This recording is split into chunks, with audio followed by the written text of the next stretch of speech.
Welcome to Stay Home, Stay Focused. I am Jack Moline. I'm president of Interfaith Alliance. My very special guest today is Melissa Rogers, who is an author, a fellow at the Brookings Institution, and visiting professor at Wake Forest Divinity School, which is a lot of stuff to be holding down all at the same time. But Melissa, before we get to talking about your work, let me ask you the most important question. How are you doing? I'm doing okay. Thank you, Jack. I am really fortunate to have all the things that I need to be able to continue to do my work remotely. And everybody in my family thus far has been healthy and has not had any huge bumps in the road. So I'm very grateful. That's terrific. You did tell me just before we went on the air that you realized you hadn't recorded something you had to record. But fortunately, not being in the office, you have all the time you need to make it up again, right? I guess so. Although I don't know about you, it does seem that I'm at least as busy as I've ever been, and in It some ways more busy, although the traveling taken out of the picture makes it somewhat less hectic. it is so difficult to remember to stand up and walk away from the screen at a certain point every day because there's just always something else to do. But Right. with all of this going on, making sure your family is safe and that you're washing your hands and all of that, how are you maintaining your focus in these times? Well, I'm not finding it hard to maintain my focus because it seems like the issues that I look at continue to percolate in both good and bad ways. I look at issues of religion in American public life and sometimes religion in public life all over the world, but I tend to focus more on the American scene. And so we see a lot of positive trends in that respect and some negative ones. I've been able to look at the great role that a number of faith communities are playing in helping serve people in need at a very difficult time. The work couldn't be more vital, and challenging the government to do better, to pay attention to people who are on the ragged edge of this virus, which is absolutely essential. Yeah. And at the same time, I'm looking at things moving forward in various branches of government that just aren't stopping for the virus. And that would include rulemakings that are really important, litigation in the courts, um, you know, statistics on hate crimes and how that is changing and developing in this very difficult time. So I feel like there's just a lot that continues to capture my attention and needs, I think, greater attention from all of us. So we want to get into some of that a little bit, but first I want to embarrass you just a little tad. The very first time I heard you speak publicly, which was at a farewell event for my predecessor, Welton Gaddy, Oh, you got up and you began your remarks by saying, on behalf of the President of the United States. And I tell you, Melissa, I almost burst into tears. It is such a privilege to represent and advise any president and to be able to say publicly that you're there in the president's stead has to be an amazing feeling. Can you talk about that? oh, I'm so glad you mentioned that because every time I said that, it never failed to strike me what a privilege and an honor it was. That's how I felt personally. And then when I would look out and see people receive the greeting that the president was sending to them, it was always so meaningful. So you captured a moment that was always stood out in my mind, and again was such a great privilege. And I think it's a great testament to our democracy and the feeling that we like to have about our presidents, that our presidents represent us all and they want to reach us all as best we can. And so that was always a great privilege.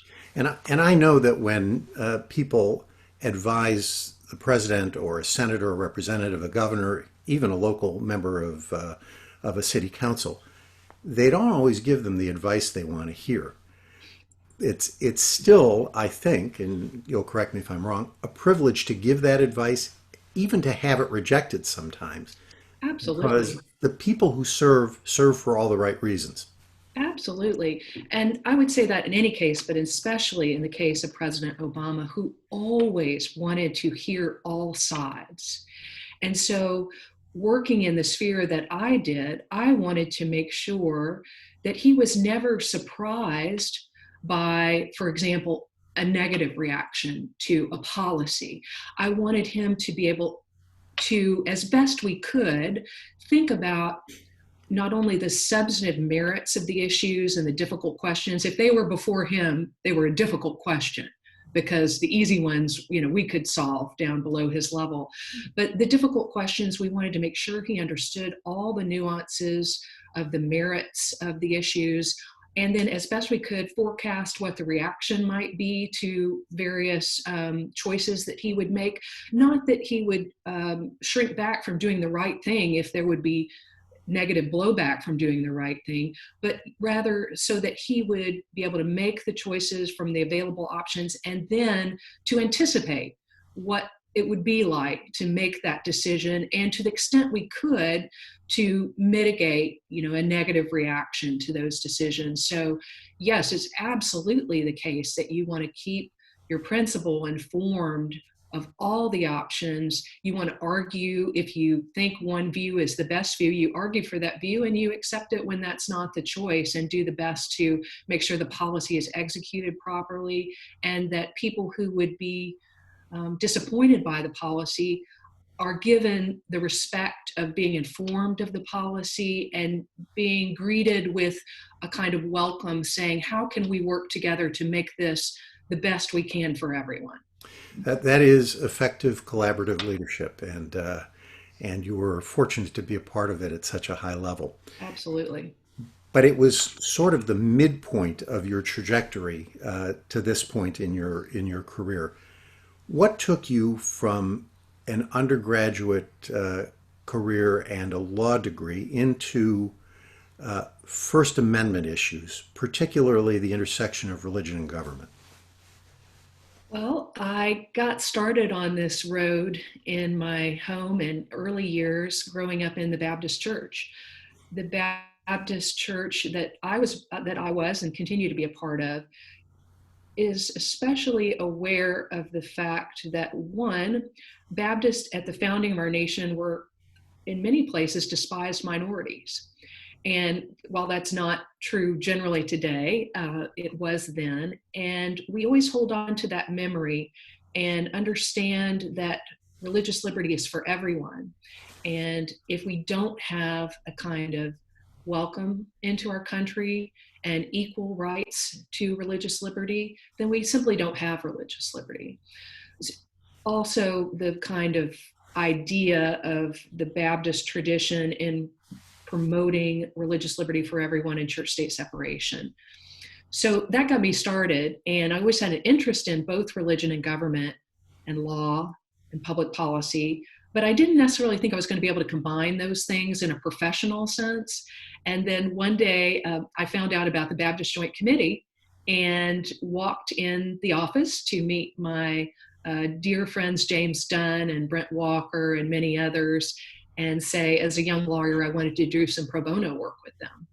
And they were wonderful and welcoming me to that space. And that got me started on a professional combining of my love of law and public policy and religion. And so that's really what started opening the door for me. And I'll never forget that. I'm always in debt to my dear friends and mentors, including James Dunn and Brent Walker. And you said the magic words when you walked in that first time. I want to do some pro bono work. A Yes, good hint for exactly. people who are looking for a way into an organization. Who's going to turn away somebody who wants to do pro bono work? That's exactly right. Your newest book is called Faith in American Public Life. And you've been watching the interplay among government and the general public and religious figures. What doesn't surprise you about what's going on in this country right now? What doesn't surprise me? It doesn't surprise me that even in a pandemic, we are seeing not only, conflict over church-state issues, and there's some new twists on that, and Yep. those new twists have surprised me, but it hasn't surprised me that we continue to find ways to disagree about some of the important issues at stake. It also doesn't surprise me that even in a pandemic, when we don't have the kind of public life that we have typically had in the country, that religion is nonetheless playing a very prominent role in the kind of public life that we have. So, a friend of mine was joking the other day when we were talking about religious observances and services on the internet. He said, there are more worship services online than there are cat videos. And I said, well, if that's true, that's really saying something. Yeah. So, but anyway, that really hasn't surprised me, that even though we're in an extraordinary, difficult time, that religion has nonetheless come to the fore in a variety of ways, including some really wonderful ways. And it could be that even in this pandemic, religion is visible to people in public settings, and obviously a public setting would be different than the normal public square, but it may be that religion is more publicly visible than it has ever been in some ways. So that may be a little bit of a surprise, but not in the main, because I always expect that in this country religion will play a prominent role. So, of course, the other end of that question is, what does surprise you about religion in this pandemic? What does surprise me about religion's pandemic? I have been a little surprised that we have had so much litigation over the past couple of weeks against some of the stay-at-home orders. I did not expect there to be quite as much litigation as I have seen.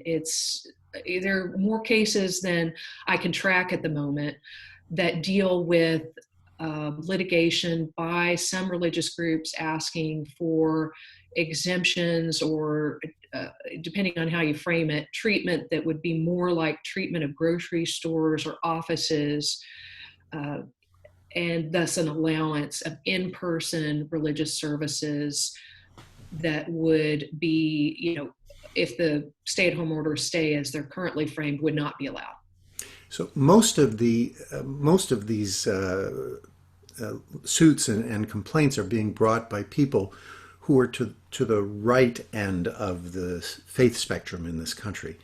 And I understand their notion to be that if food is essential and if transportation is essential, the practice of faith in its familiar settings is also essential. And it's a little hard to argue with that, except on a question of public health. And, we're stuck with that. Right. I mean, I think we all agree, or at least many of us agree, that religion is an essential part of our lives. Of course it is. No question about it. The legal questions, as you suggest, Jack, fall in several buckets. One is the fact that grocery stores, for example, can have a certain number of people in them that would be more than the limit on gatherings generally. Right. Does that mean that churches and other houses of worship can have that many people gathered in person for a service at their house of worship? And I think then you begin to ask, well, what are the proper comparators? Right. And a service, I think you could argue certainly there's a communal experience that has certain indicia that are lacking when you go into a grocery store to grab the very few products that you need and dash right out. So those are some of the dialogues that are happening in the courts right now. And I think it's important for people to understand that these are different arguments than the people who refuse to wear a mask in a grocery store with the legal principle, you're not the boss of me. They're very different approaches. Mm-hmm. I know that you are close with your alma mater, Baylor University. Why is this institution in Texas, very connected to the Baptist Church, so concerned with church-state relations as it is both academically and in its place in the conversation? Well, I think it's because of its Baptist affiliation. And you see there that there has been a history of involvement with the school by people like the J.M. Dawson family, who also played a big role in shaping the Baptist Joint Committee. So it is that Baptist tradition of defending religious liberty for everyone and church state separation that continues to animate the mission of a variety of Baptist institutions, including Baylor University. And you're also teaching now at Wake Forest Divinity School. I want to give them a little bit of time too. Your course is called Religion in American Public Life. If I took it, what would I expect to learn about? Well, that's a great question, and you were more than welcome to join us, I should say. Although I think you would, if you joined us, I would have you speaking to the class because you would have so much to share rather than listening to me. But Checks in the mail. Okay, yeah, right. So to put it in a nutshell, what I hope to do is to help aspiring ministers, or many of them are already in the field, as you know, to help them get their feet wet on the issues of law that apply to their work. So, for example, what kind of employment policies can religious institutions have, and where is there conflict around those issues when they are asked by a candidate?